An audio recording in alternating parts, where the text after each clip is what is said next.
Assalamualaikum. Selamat datang dan kembali di channel Baba Bre.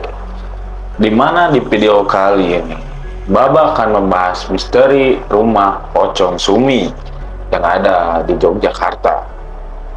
Sebelum lanjut ke video atau ke pembahasan, jangan lupa like, komen, dan subscribe. Oke, tanpa basa-basi lagi, langsung aja di learning by googling. Menurut cerita masyarakat, keangkeran dan aroma mistis di rumah ini bermula dari peristiwa yang terjadi puluhan tahun lalu. Saat itu tepatnya tahun 1935, seorang perempuan yang dikenal bernama Sumini tinggal di rumah tua ini.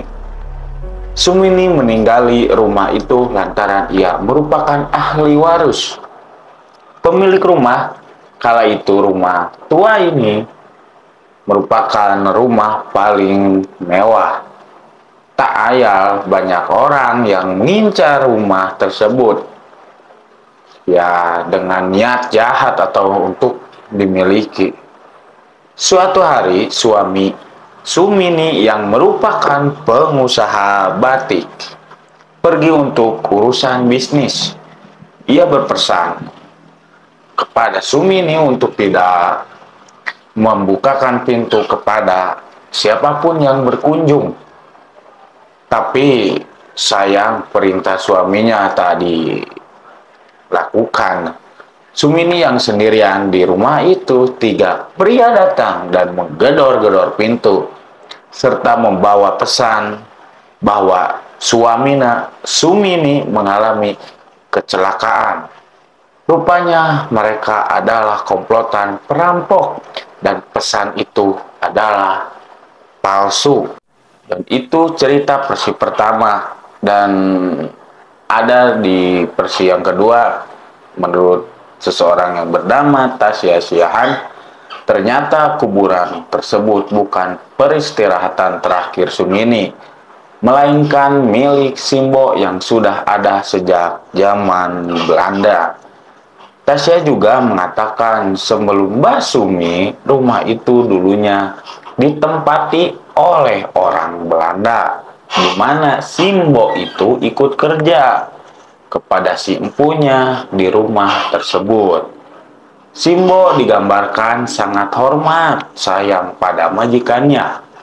Keadaan itu berubah drastis ketika Jepang datang dan menyerang secara brutal terhadap Belanda. Simbo menyerahkan dirinya, dikubur di halaman rumah tersebut. Kendati terkenal sangat angker, rumah pocong Sumi Kota Gede ini sudah menjadi cagar budaya yang dimiliki ahli kunci yang bertugas untuk menjaganya. Bangunan peninggalan zaman Belanda tersebut dulunya merupakan kediaman Menteri Agama atau disingkat Menag yang pertama di Indonesia, yaitu Bapak Muhammad Rasjidi. Seiring waktu, rumah berarsitektur gaya Eropa ini dikenal masyarakat sebagai rumah hantu yang tentunya sangat menyeramkan. Hal ini dilatar belakangi oleh mitos kemunculan sosok pocong Sumi yang kerap muncul untuk menakut-nakuti warga yang melintas di jalan depan rumah tersebut. Mitos ini sebagai dikenal masyarakat usai stasiun televisi dan netizen membuat konten bertema mistis di rumah tersebut. Penjaga Oma Indische Nono menceritakan julukan rumah pocong Sumi yang melekat pada Oma Indische berawal dari salah satu stasiun TV swasta yang mengadakan 3 acara bertema mistis.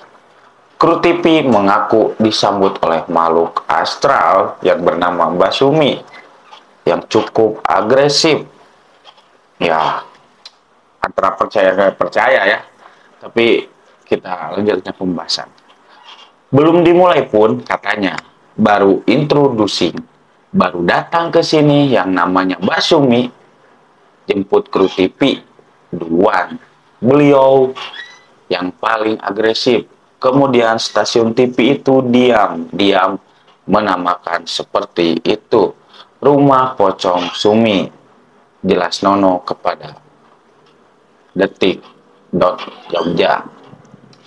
Ya antara percaya nggak percaya sih ya. Ya kita bisa menilai lah.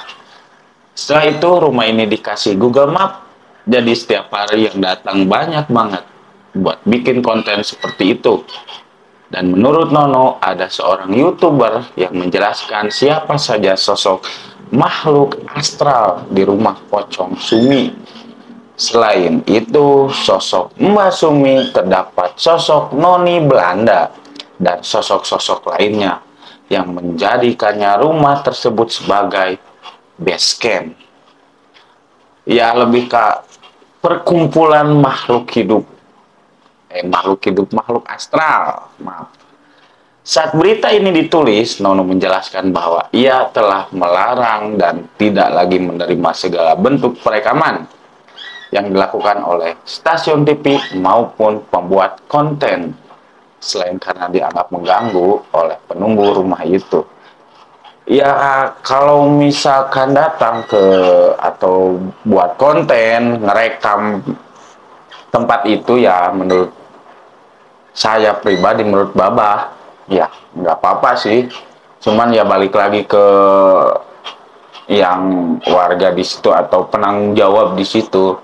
Kalau nggak dibolehin nggak jadi masalah. Cuman harusnya apa, konten-konten YouTuber atau konten-konten lainnya itu jadi jangan menambah-nambahin, atau yang sekarang terkenal dengan settingan, jadi banyak ditambah-tambah lah gitu. Ya kita bisa menilai dari sini.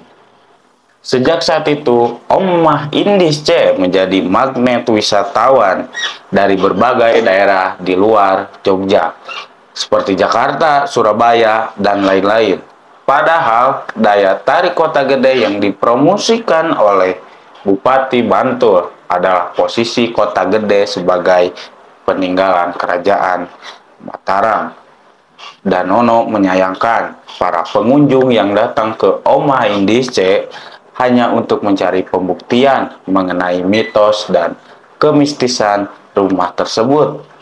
Padahal rumah tersebut memiliki sejarah yang menjadi salah satu warisan zaman Belanda.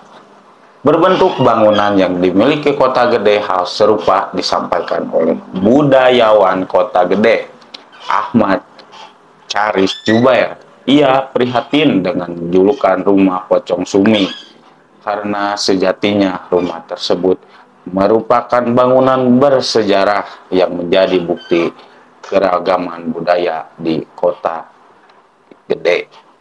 Saat ini, label Rumah Pocong Sumi di Google Maps telah dihapus dan digantikan dengan label baru bertajuk Omah Kuno Pos Malang, yang berarti rumah di dekat Pos Kamling yang malang di tengah jalan. Dan begitulah dari pembahasan Rumah Pocong Sumi. Kalau lihat dari bangunannya memang sangat kental dengan mistis. Tapi udah diklarifikasi bahwa rumah tersebut peninggalan zaman Belanda dan itu sudah clear dan udah dihapus di Google Map. Begitulah video yang Babah bahas. Jangan lupa like, komen, dan subscribe. My me, my life, my wow.